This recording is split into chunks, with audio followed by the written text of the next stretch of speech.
Well, earlier today I talked to Sharon Stone at a hotel in London, and naturally we spoke about Casino and her role in the film. I was terrified to play her. Not because I didn't think I could do it, but I had never worked with anyone who was as embracive and tender and intelligent about their approach to the work and about their inclusiveness with me as Marty was. And then to be working with De Niro, who is clearly the finest actor, I'd never had that. And when you go that far out on a limb, it's kind of your limb and you're out there alone. When you go that far out on a limb with De Niro and Scorsese, it's a family limb, and you're all out there together. And so it's not so bad.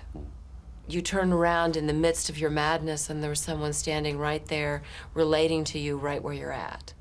And that's very, very freeing and very, very wonderful. But if you do believe, and a lot of people would agree with you, that De Niro is the best screen actor around at the moment, was there a feeling in the back of your mind that, God, I've really got to be good because otherwise he's going to blast me off the screen? Well, I've known Bob for probably 15 years, from testing with him over the years and acquaintanceship that grew out of that. And we had a lot of fun in the rehearsal period, and it was Bob. And then the first day we went to shoot together, which I think was the proposal scene, I sat down and there was a camera here and a camera here, and we were going to shoot our singles simultaneously. So there wasn't kind of the warm-up phase. And I sat down and looked up, and Bob was gone, and Robert De Niro was sitting there. And I just about had a heart attack. It's like, it's Robert De Niro. Oh, and then I thought, you better pull it together, girl. No, you became an overnight success after a mere 12 years and some 25 films with Basic Instinct. What difference did that immediately make to your life?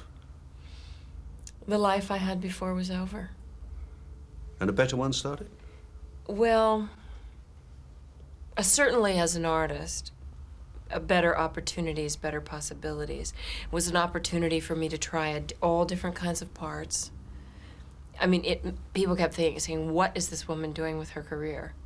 Because I didn't go out and become a parody of my former self in Basic Instinct and make a lot of second, third, fourth-rate Basic Instinct hits, but went out and tried on all these different kind of characters and all these different parts and took the opportunity to expand myself as an actor, waiting for this kind of opportunity like Casino to come along, but never imagining it would come in this magnitude. But with a lot of those films, you get the strong impression that the producer is saying, we got Sharon Stone, all the notoriety and whatnot else that came from Basic Instinct, without her clothes on, she's a star. With her clothes on, maybe she's not. Did you have to fight against that? No, because it's not my interest to pander to their insecurities.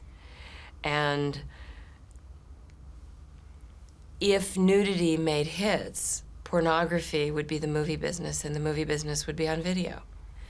I don't think that nudity makes a star. You know, I think it's very hard for people to accept that it was the playing of that character, the provocative ownership of her sexuality, not her nudity, that made the character so impressed on the public vision and the breaking of common mores of a way a woman behaves on film as a star, not as the girlfriend or the nude piece of the movie, the sex piece of the movie, but the actual leading lady of the picture is carrying the picture and in command of her sexuality, I think was very cutting into the sort of iconography of the way that women had been viewed in film.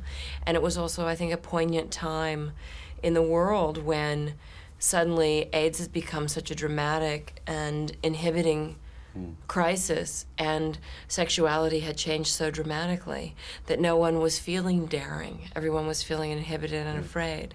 So I think there were a lot of factors, both socially and filmically, that caused a hit from that movie. But isn't that all a bit too subtle for most people to grasp? Because, I mean... Yeah, but it isn't. It's whether I grasp it. Ah, sure. And whether I formulate my career to become some cheap copy of the thing I've done before, or whether I have the courage and the integrity to move forward and grow as a person. I think that you have to drag people kicking and screaming with you when you want to change in life and when you want to be more, even more for the better. The films you made between Basic Instinct and Casino, were you happy with those? Because they seem pretty duff, mostly. I was not happy with Sliver. No, I'm not surprised. No. Yeah, I expected a much bigger rewrite to have occurred, and I was not happy shooting the script that we had. But we had an enormous commercial hit with that. And then I did Intersection, which I was thrilled to be a part of. I begged and pleaded to be a part of this picture. I was very, very proud to be it. And our original picture was really, really wonderful, but it was recut by the studio. And I don't believe in that process. I believe that an artist should have the right to cut his film, and it should be his film. So when I saw a beautiful movie be made into a benign and uninteresting movie, it was sort of sad, because we actually made a beautiful picture that I'm very, very proud of. And the part was very good for me. It was very expansive for me. It was very interesting for me to play this enormously different type of woman than I had ever played before. And then I co-produced my Western. Yes, indeed, you did. Yes, which was really exciting, and it closed the Cannes Film Festival last year, and was a goofy, wonderful experiment that it had a moderate success, ultimately all in, and so it was a fabulous experience. It's very interesting that you were the only one to get an Oscar nomination from the whole of Casino. It's I a would have very thought disappointing. that Scorsese and De Niro would have been in the running for a nomination. One would think, but with Marty, people don't usually get it for 3, 4, 5, 8 years. And then some dumb movie that gets the Oscar of the year, some sentimentalism kind of thing, pales to insignificance, and they say, Raging Bull is the best movie of the decade. Or 5 years go by and they say, Goodfellas, one of the greatest films ever made. I am certain that in a decade, 20, 30, 50 years of filmic history, people will look back, film students and film scholars, and say, my God, look at this film. And that, I think, has a greater value than the acknowledgement of the moment. Certainly if we consider that Orson Welles never won an Oscar, we can relax a little, I think. Yeah, it does. But I would imagine there's a very fair chance that Casino will prove at least to be the defining movie for your career, won't it? Well, that's what they said about Basic Instinct. And yeah, but this is better, isn't it? Because the character grows and changes in this one. Right, and I intend to keep doing that. I intend to keep being better, to keep growing as an artist, and to keep redefining, so that in another 5 years I say, well, that's the defining role. And if my dream comes true, I'll be Jessica Tandy and saying, I can't believe I made Driving Miss Daisy. So there you are, the Oscar-nominated Sharon Stone.